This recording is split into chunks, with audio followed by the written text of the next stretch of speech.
Welcome back. आज की जो डिस्कशन है वो असेसमेंट नंबर 7 है, the difference between crystalloid and colloid.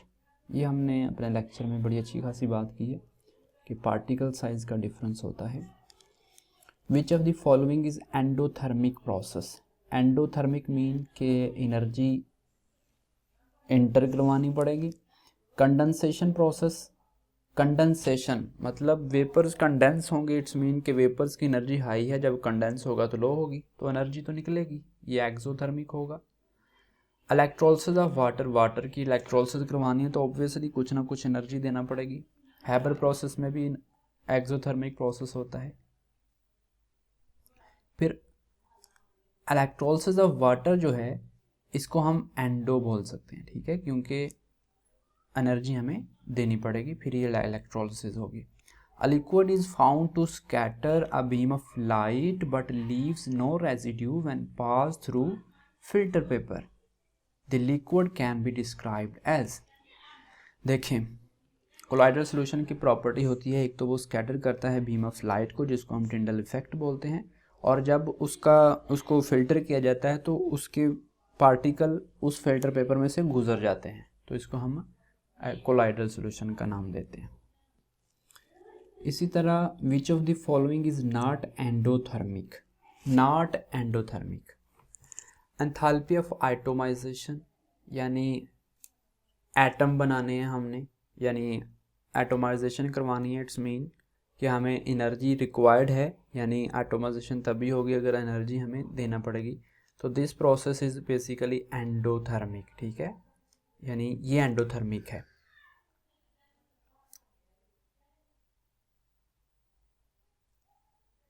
उसके बाद इंथैल्पी ऑफ न्यूट्रलाइजेशन, जब भी न्यूट्रलाइजेशन होती है हमें पता है एसिड बेस यानी रिएक्शन होता है और हमें वाटर और साल्ट मिलता है, तो उस वक्त एनर्जी हमेशा ही एग्जिट होती है, ठीक है, ये भी नॉट एंडोथर्मिक के केस में आएगा।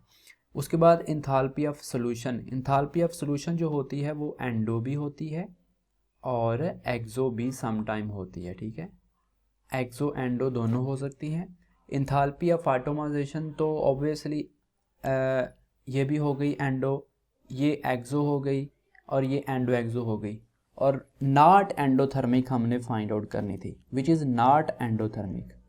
तो एंडोथर्मिक कौन सी नहीं है, ये वाली है जो कि एक्सो है, ठीक है, तो ऑप्शन नंबर हमारे पास करेक्ट जो होगा वो बी ऑप्शन होगा। तो अगर की में चेक कीजिएगा कि अगर ये वाला है तो ये रॉन्ग है, ठीक है, एंड एंथैल्पी ऑफ न्यूट्रलाइजेशन एक्सो है तो ऑब्वियसली वो फिर नॉट एंडो में ही आएगी। 1 joule is equal to dash, ये 4.118 कैलोरी के इक्वल होता है। Ultra microscope was discovered by Zsigmondy ने ही अल्ट्रा माइक्रोस्कोप को डिस्कवर किया था, और इसी ने टिंडल इफेक्ट के बारे में भी हमें इंफॉर्मेशन दी थी। नेक्स्ट है fog is a colloidal solution. Fog जो होती है लिक्विड जो होता है वो डिस्पर्स होता है गैस में, ठीक है, तो इसको हम फोग का नाम देते हैं। लिक्विड पार्टिकल किस में डिस्पर्स होते हैं, गैस में, liquid particle disperse in gas. Egg albumin is, इसको हम प्रोटेक्टिव कोलॉइड बोलते हैं, ठीक है, प्रोटेक्टिव कोलॉइड यानी प्रोटेक्शन के लिए एक हम वर्ड इस्तेमाल करते हैं गोल्ड नंबर का, ठीक है, गोल्ड नंबर से हम बता सकते हैं कि किसी कोलॉइड की कितनी एबिलिटी है कि वो कितनी देर स्टेबल रख सकती है, प्रोटेक्ट कर सकती है, ठीक है, दूसरी कोलॉइड सॉल्यूशन को। तो जितना किसी का गोल्ड नंबर ज़्यादा होगा, ठीक है, उतनी उसकी प्रोटेक्टिंग पावर कम होगी।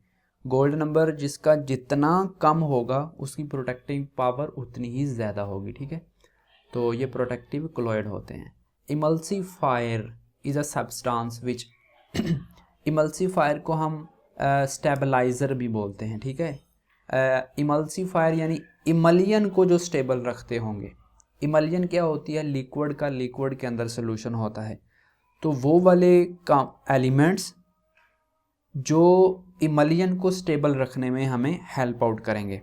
वो हेल्प कैसे करते हैं कि जो कि एक ड्रॉप है और दूसरा ड्रॉप है, इन ड्रॉप्स के दरमियान की जो इंटरफेशियल टेंशन होती है ना, उसको कम कर देते हैं इमल्सीफायर जो एजेंट होते हैं। तो इस वे से फिर वो स्टेबल हो जाती है।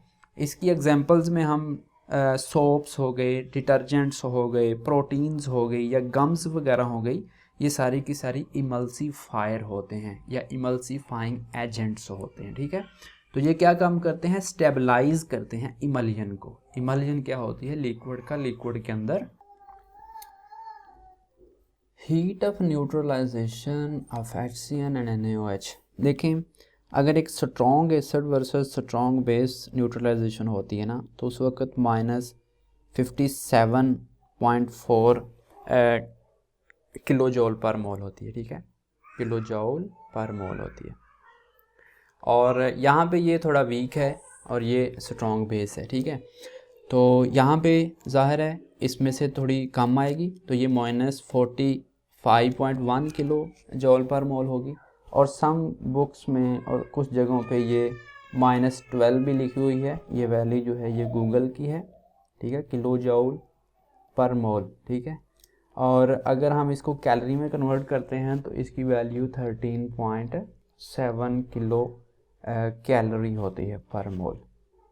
तो ये बेसिकली सारी की सारी एक्सपेरिमेंटल वैल्यू है ये, लेकिन सिर्फ आइडिया है कि अगर एक स्ट्रॉन्ग एसिड किसी स्ट्रॉन्ग बेस से मिलता है ना, तो उसकी जो वैल्यू आएगी ना अप्रॉक्सीमेटली वो इसके इक्वल आएगी। कोई भी चीज़ वीक हो जाती है तो इससे लेस कम हो जाएगा। ठीक है, which of the following is an emulsifying agent. Again वही, ये इमल्जन को स्टेबलाइज करते हैं, तो ये क्ले हो सकता है, गम हो सकता है, सोप हो सकता है, ऑल ऑफ। अब vanishing cream is an example of, देखें ये लियोफिलिक सोल होती है, लियोफिलिक सोल्यूशन होता है। लियोफिलिक मीन जिसके में डिस्पर्शन मीडियम और डिस्पर्स फेज के दरमियान अच्छी खासी इंट्रैक्शन हो। If refrigerator is door is kept open we get, ये एक हीट इंजन है और ये लो टेम्परेचर से हाई टेम्परेचर की तरफ हीट जो है ना लेके जाता है, हाई टेम्परेचर की तरफ। मतलब क्या है कि ये लो टेम्परेचर वाली साइड से एनर्जी लेता है और हाई की तरफ लेके जाता है। अगर हम डोर ओपन कर देते हैं तो क्या होगा कि ये एनर्जी रूम की जो होगी वहाँ से लेता जाएगा और एग्जॉस्ट करेगा, और एग्जॉस्ट क्या होगी, वो हीट एनर्जी होगी। ठीक है, और रूम जो है वो गर्म हो जाएगा। रूम क्या हो जाएगा, गर्म हो जाएगा। तो नेक्स्ट हमारे पास है smoke screens in war. Smoke screen बनाते हैं वार में by dispersing in air the colloidal particle, titanium oxide के पार्टिकल। नेक्स्ट हमारे पास है a mixture of 2 moles of carbon monoxide 1 mole of oxygen. देखें, हम एक केमिकल रिएक्शन लिखते हैं। पहले कहता है 2 मोल हैं कार्बन मोनोऑक्साइड के और 1 मोल है ऑक्सीजन का, और बन क्या रहा है, carbon to convert carbon to carbon dioxide आएगा। ठीक है, यहाँ पे कार्बन डाइऑक्साइड के 2 मोल बनेंगे। ठीक है, तो देखें डेल्टा एन हमने फाइंड करते हैं, उसमें क्या प्रोडक्ट के लिखते हैं मोल, माइनस यहाँ पे 3 है, 3 इज इक्वल टू -1। ठीक है, और जब हम इंथाल्पी ऑफ रिएक्शन की बात कर रहे होते हैं तो वहाँ पे हम delta H is equal to एक रिलेशन स्टडी करते हैं, is equal to delta E plus delta N R T.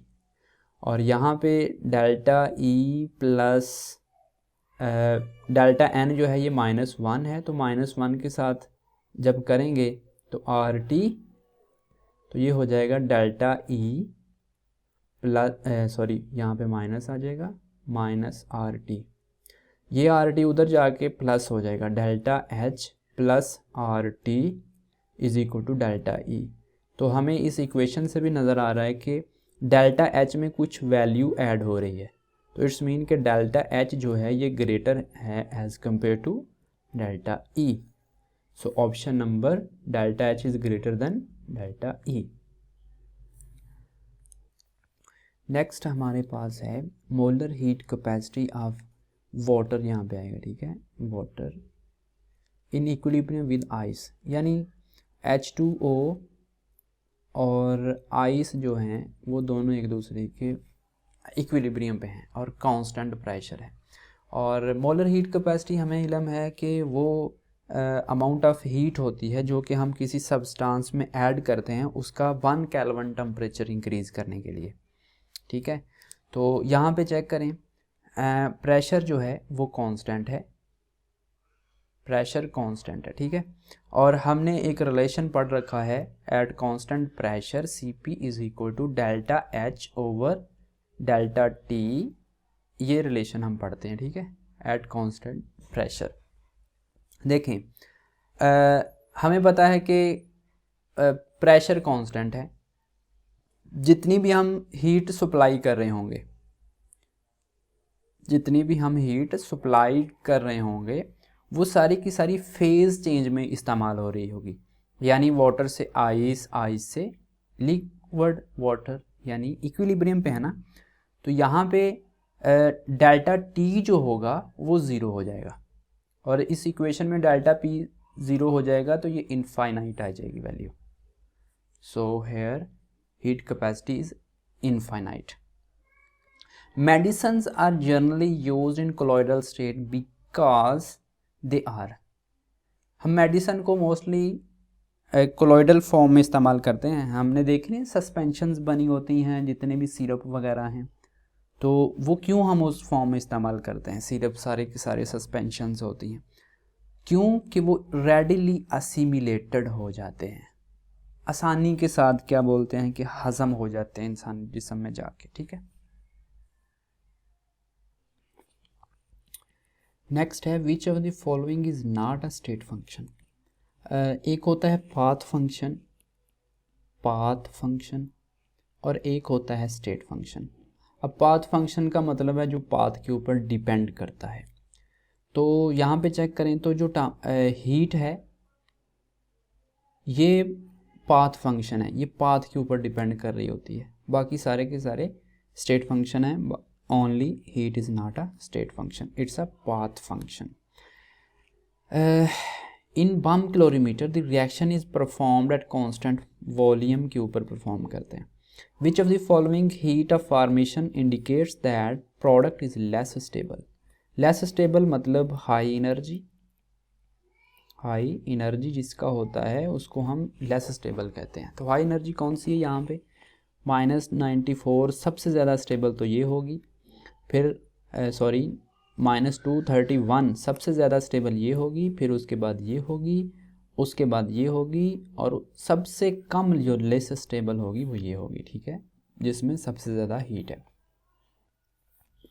उसके बाद है which substance has delta E is equal to delta H and no pressure volume work. ये किस case में नहीं होता, सॉलिड और लिक्विड में प्रेशर वॉल्यूम वर्क नहीं होता, ओनली एप्लीकेबल ऑन गैसेस, ठीक है। लिक्विड और सॉलिड के केस में प्रेशर वॉल्यूम वर्क ऑब्जर्व नहीं होता। At constant volume heat of reaction is represented by, constant volume और कांस्टेंट प्रेशर, इसके ऊपर हमने दो रिएक्शन पढ़ रखे हैं। क्यू वी किसके इक्वल होता है, constant Q V is equal to delta E के इक्वल होता है, और क्यू पी किसके इक्वल होता है, वो डेल्टा एच के इक्वल होता है। तो यहाँ पे क्या है हमारे पास, constant volume mean delta E के इक्वल होगा, ठीक है। Heat content of this system is known as enthalpy, enthalpy इसको बोलते हैं। हीट ऑफ कंबशन, किसी चीज़ को जलाना है ऑब्वियसली फिर नेगेटिव ही होएगी। The enthalpy of an element in standard state, standard state में हम एंथैल्पी हमेशा ज़ीरो लेते हैं। देखें फॉर एग्जांपल ऑक्सीजन गैस की फॉर्म में है तो इसकी स्टैंडर्ड एंथैल्पी कितनी होगी, ज़ीरो होगी, ठीक है, 0 केल्विन किलो जूल पर मोल। इसी तरह हाइड्रोजन की भी स्टैंडर्ड जो होगी वो ज़ीरो होगी। इसी तरह सोडियम मेटल है यानी सॉलिड, इसकी भी ज़ीरो होगी। यानी standard enthalpy of an element, ठीक है,